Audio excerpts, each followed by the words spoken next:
Welcome everyone to our YouTube channel. आज के video में फैक्टराइजेशन ये यूनिट का 9th प्रॉब्लम स्टडी करेंगे। तो क्वेश्चन आपके सामने है, देखो यहाँ पे दो एक्सप्रेशंस दिए हैं और इसके लिए क्वेश्चन में लिखा है फैक्टराइज द फॉलोइंग। तो चलो हम ये दोनों प्रॉब्लम्स को सॉल्व करेंगे और सॉल्व करने का टेक्निक वैसा ही रहेगा जैसा हमने इसके पहले के प्रॉब्लम्स में यूज किए थे। तो चलो यहाँ पे वन बाय वन सॉल्व करेंगे, तो हमारे साथ साथ आप भी सॉल्व करो ताकि वीडियो देखने के साथ साथ आपकी भी प्रैक्टिस हो जाए। तो बुक और पेन लेके बैठ जाओ और सॉल्व करना शुरू करो और हो सके तो हमसे पहले कंप्लीट करने का प्रयास करो, ठीक है। तो चलो हमें यहाँ पे एक एक करके सॉल्व करना है। तो पहला एक्सप्रेशन जो है वो हम यहां पे लेंगे। देखो यहां पे फर्स्ट एक्सप्रेशन लेंगे और फर्स्ट एक्सप्रेशन क्या दिया है, that is X cube minus 2x square Y plus 3x Y square minus 6y cube. ये फर्स्ट एक्सप्रेशन है, हमें इसको फैक्टराइज करना है। तो यहां पे टोटल 4 टर्म्स है, ठीक है। तो चलो हम यहां पे कॉमन निकालना शुरू कर लेंगे क्योंकि उसी से ये सॉल्व आसानी से हो जाएगा। तो जो पहले दो टर्म्स है, देखो दोनों में कॉमन क्या हो सकता है। तो यहाँ पे एक्स क्यूब है और यहाँ पे एक्स स्क्वायर है, मतलब एक्स स्क्वायर हम कॉमन निकाल सकते हैं दोनों से। और यहाँ से कॉमन क्या हो सकता है, देखो इसमें भी y है, इसमें भी y है और यहाँ पे स्क्वायर है, यहाँ क्यूब है, तो दोनों में से y स्क्वायर कॉमन ले लो। और यहाँ पे 3 है, यहाँ पे 6 है, मतलब ये दोनों टर्म्स 3 से डिविजिबल है, मतलब 3y स्क्वायर कॉमन ले लो, ठीक है। तो चलो अब हमने कॉमन क्या करना है वो हमने आपको बता दिए। चलो अब यहाँ पे कॉमन करेंगे। पहले दो टर्म्स में से एक्स स्क्वायर कॉमन करना है। तो एक्स स्क्वायर कॉमन करने के बाद यहाँ पे क्या रहेगा, तो देखो एक्स क्यूब में से एक्स स्क्वायर बाहर गया तो यहाँ बचा ओनली एक्स, और यहाँ से एक्स स्क्वायर बाहर गया तो बचा माइनस ट्वाइस वाई। ऐसा यहाँ की अगर बात करें तो यहाँ पे 3y स्क्वायर कॉमन करना है। तो 3y स्क्वायर यहाँ के पहले टर्म में से कॉमन चला गया, देखो 3y स्क्वायर गया तो बचा x, और यहाँ पे 3y स्क्वायर गया तो बचा माइनस ऑफ 2y, ठीक है।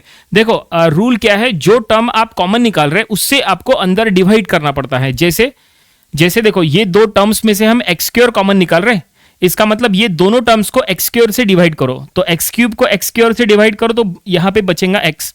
ये 2x स्क्वायर y को भी x स्क्वायर से डिवाइड करो तो बचेगा माइनस ट्वाइस y। इस तरह से समझे। यहाँ पे भी देखो 3y स्क्वायर से जब आप 3y स्क्वायर कॉमन निकाल रहे तो इसका मतलब इससे ये दोनों टर्म को डिवाइड करो। ये टर्म को डिवाइड किए तो ये आंसर आया, ये टर्म को 3y स्क्वायर से डिवाइड किए तो ये आया।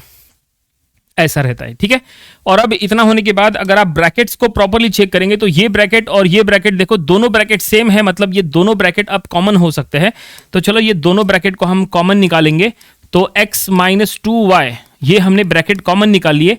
तो यहां से ये ब्रैकेट जब कॉमन निकल गया तो यहां बचेगा ओनली एक्स स्क्वायर, और यहां पे देखो यहां से ये ब्रैकेट कॉमन निकल गया तो बचा 3y स्क्वायर। इस तरह से, और ये सॉल्व नहीं हो सकता, ये आपको यहीं पे स्टॉप करना पड़ेगा। तो फर्स्ट एक्सप्रेशन जिसको फैक्टराइज करना था ये हमने फैक्टराइज कर लिए, ये हमें आंसर मिला फर्स्ट एक्सप्रेशन का, ठीक है। चलो अब सेकंड एक्सप्रेशन देखते हैं। ये सेकंड एक्सप्रेशन जो है यहाँ पे भी हमें इसको फैक्टराइज करना है। तो सेकंड एक्सप्रेशन हम यहाँ पे सॉल्व करेंगे। क्या दिया है, तो ये दिया है 6ab minus of B square plus of 12ac minus of twice BC। हमारे साथ साथ आप लोग भी सॉल्व कर रहे हैं ना, बिल्कुल आसानी से आप सॉल्व करो, कोई दिक्कत नहीं है। और जरूरी नहीं है कि जो स्टेप्स का हम यूज कर रहे हैं आपको भी वही स्टेप्स में सॉल्व करना चाहिए। आप अपने मन से अपनी स्टेप्स जो है आप उसको लेके सॉल्व करो, कोई दिक्कत नहीं है, ठीक है। आपके कॉलेज या स्कूल में जो भी आपको स्टेप्स पढ़ा रहे आपको उसी के अकॉर्डिंग चलना चाहिए, ठीक है। तो चलो यहाँ पे अब देखो सेकेंड प्रॉब्लम हम सॉल्व कर रहे हैं। तो यहाँ पे क्या कॉमन हो सकता है, 4 टर्म्स है। तो कॉमन की अगर बात करें तो चलो पहले हम चेक कर लेंगे। तो पहले दो टर्म में से कॉमन हो सकता है b। देखो इसमें भी b है, इसमें भी b है, और कुछ नहीं। और बाकी के जो दो टर्म्स है इसमें कॉमन हो सकता है, देखो यहाँ पे 2 है, यहाँ 12 है, मतलब दोनों 2 से डिविजिबल है तो 2 कॉमन हो जाएगा। यहाँ c है, यहाँ c है, मतलब 2c कॉमन हो जाएगा, ठीक है। तो कॉमन क्या करना है हमने आपको बता दिए। तो चलो अब यहाँ पे हम कॉमन निकालते हैं। तो पहले दो टर्म में से b कॉमन ले लो, यानी इनडायरेक्टली दोनों को b से डिवाइड करो। तो पहले टर्म को b से डिवाइड करेंगे तो बचेगा 6a, और ये b स्क्वायर को b से डिवाइड करो तो बचेगा ओनली b। इस तरह से, और अब यहां से 2c कॉमन लेना है तो 2c कॉमन ले रहे हैं, इसका मतलब इनडायरेक्टली उधर के दोनों टर्म्स को 2c से डिवाइड कर रहे हैं। तो ये टर्म को 2c से डिवाइड करो तो बचेगा 6a, और ये 2c से इसको डिवाइड करो तो बचेगा यहाँ पे माइनस ऑफ ओनली b। इस तरह से, ठीक है। तो यहां तक आ गए। और यहां पे क्या हो सकता है, तो देखो ब्रैकेट्स, जैसे पिछले बार ब्रैकेट्स हमने कॉमन लिए थे, तो देखो ये दोनों ब्रैकेट जो है वो दोनों में है, इसका मतलब ये दोनों ब्रैकेट अगर सेम है तो दोनों का हम कॉमन निकाल सकते हैं। तो चलो ये दोनों का हम कॉमन निकालते हैं। 6a माइनस बी, ये ब्रैकेट को हमने कॉमन निकाल लिए। तो यहाँ से ये ब्रैकेट को हमने कॉमन निकाले, मतलब यहाँ पे बचेगा ओनली b, और यहाँ से ये ब्रैकेट को कॉमन निकाले तो बचेगा ओनली ट्वाइस c, इस तरह से। और ये फैक्टराइज नहीं हो सकता, ये आपको यहीं पे स्टॉप करना पड़ेगा। तो यही हमारा फैक्टराइजेशन का रिजल्ट है। सेकंड प्रॉब्लम भी हमने सॉल्व कर लिए। उम्मीद करते हैं कि आपने भी बिल्कुल यही रिजल्ट निकाले होंगे। दोनों एक्सप्रेशन सॉल्व हो गए, मतलब प्रॉब्लम कंप्लीट हो गया।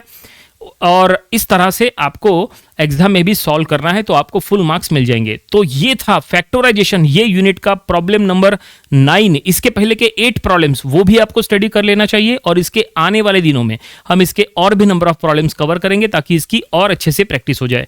तो मिलते हैं नेक्स्ट वीडियो में। Thank you very much.